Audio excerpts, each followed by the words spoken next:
how art thou fallen from heaven, O Deister? If somebody says, how have you fallen? Inamaanisha you cannot explain that fall. You can't explain it. How? It's like you are driving here your car. What speed can you go here? It might be 20 kilometers an hour. And then you overturn 100 times. Then you tell people, hapa ndiyo alianguka. Wasema, how? How? Here? How? So, how art thou fallen? How, O Deister, son of the morning? Those are descriptive terms, are metaphorical. How art thou cut down to the ground, you that lay low the nations? Which means these things being written after he has laid down the nations. Verse 13, you said in your heart. Please note that statement. It means Satan did not have a kamkunji. He did not stand in heaven and say, attention please, mi naona mambo yende vizuri. No, he said it in his heart. Do you see the word heart? Which means only God could read it. Angels could not. He said it in his heart. What did he say? I will ascend unto heaven. I will exalt my throne above the stars of God. I will sit down upon the mount of congregation in the uttermost part of the north. He went on to say, I will, I think verse 14, if I'm not wrong. He said, I will ascend above the heights of the clouds. I will make myself like the Most High. There are 5 I wills if you count them. Are they 5? You count, there are 5. Nataka nikuulize swali, wewe simama. Did you do English?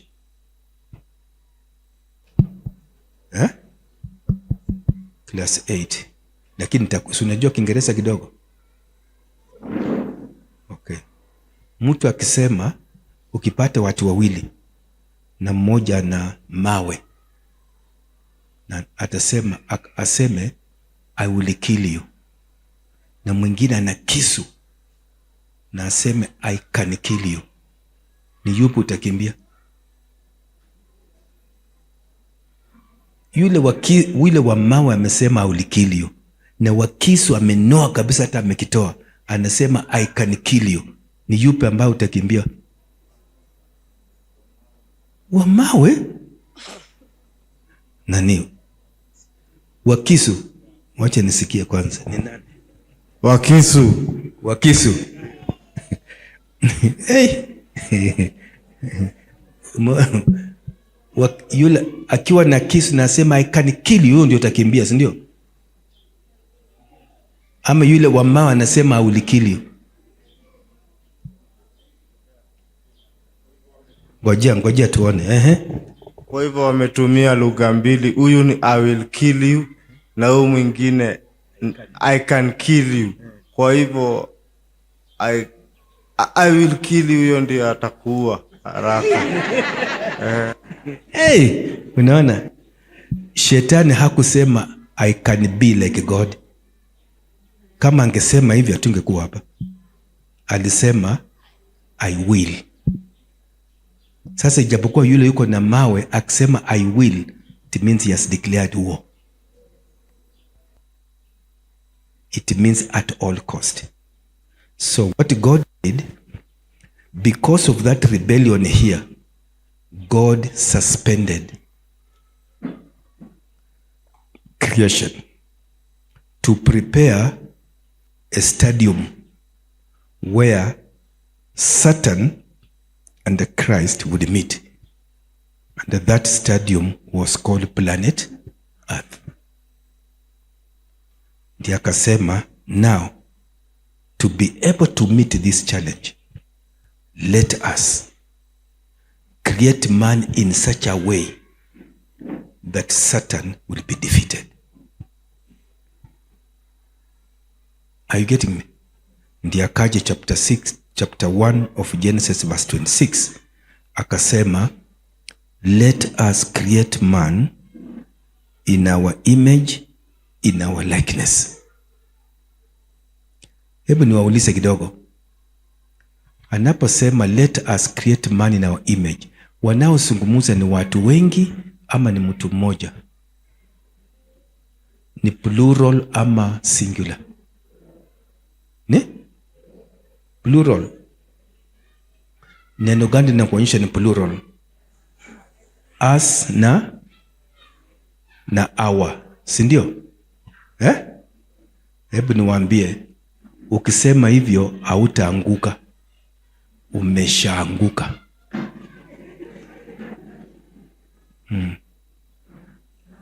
Biblia haikuandikwa katika lugha la Kiingereza, iliandikwa katika lugha ya ancient Hebrew. And in ancient Hebrew, God is one, but he speaks in plural. So when he speaks in plural, does not mean there are many. Inaitwa plural of majesty. It's the same thing in African culture. Babu zetu walikuwa nasungumusa ni plural, lakini mmoja. So it doesn't mean there are more than one. That is why verse 27 warns you. Look at verse 27. Verse 27 of Genesis 1. It tells you, and God created man in their... check. And God created man in their... You see, it is warning you that though we have spoken of plural, but God is what? It's one. Are you following me? A God who is left at the mercy of consultation ceases to be God. He was not consulting. Naonaje tufanye namna gani? No. God is all powerful. Are you getting me? So he said, let us create man in our image, in our likeness. That image, Mungu aseme kwamba ni physical resemblance. Ati kwa sababu Mungu ana masikio mawili, sisi nasi tuna masikio mawili. No, doesn't mean like that. Kama ingekuwa physical resemblance to God, then when God came to become man, the Bible will have not said he took our likeness, because he would still be having our likeness. Are you following me? Now, peleka pole pole. The image and the likeness of God is in character. Because God is holy, so we are holy. God is righteous, so we are righteous. God is love, so we do the loving. So God was downloading a portion of himself to humanity. Ndiye akasema, let us make man in our image, in our likeness, not so that they may look like us physically, no, but so that man may have dominion. Angalia verse 26. So that man may have dominion. Dominion means capacity to rule the world and the creation as God rules it. That's what it meant. So man was made the owner of this planet. Mnanielewa kweli? Mwanadamu alipewa madaraka ya ardhi hii. That is why I told you last time, God donated the privilege of stewardship to man. So man became in charge. Adam was in charge of this planet. Kama wangekuwa na mkutano binguni, the one to represent us would be man. That's how it was. Look at that one. It says, so that he may have dominion over all those things upon the earth. It was a big honor. Number 2, huyo Mungu, that God who created man, is not God the Father, is God the Son. Where do we read it from? 1 Thessalonians chapter 1, verse 15. Read it. 1 Thessalonians chapter 1, verse 15. Or chapter 2, verse 15. Let me see. Okay, look. Yeah. No. 1 Thessalonians chapter 2, verse 15. Is that 2? No. Chapter 1, verse 15. Quickly, please. Or 16. Colossians. Very good. Colossians. Yeah. Not Thessalonians. By the way, the first book to be written in the Bible is not Matthew. It was Thessalonians. Some say it was 2 Thessalonians. Ilikuwa ya kwanza kuandikwa. Sio Mathayo. Okay. It is speaking about Christ. Christ is the image of the invisible God. The firstborn of all what? Creation. Go to verse 16.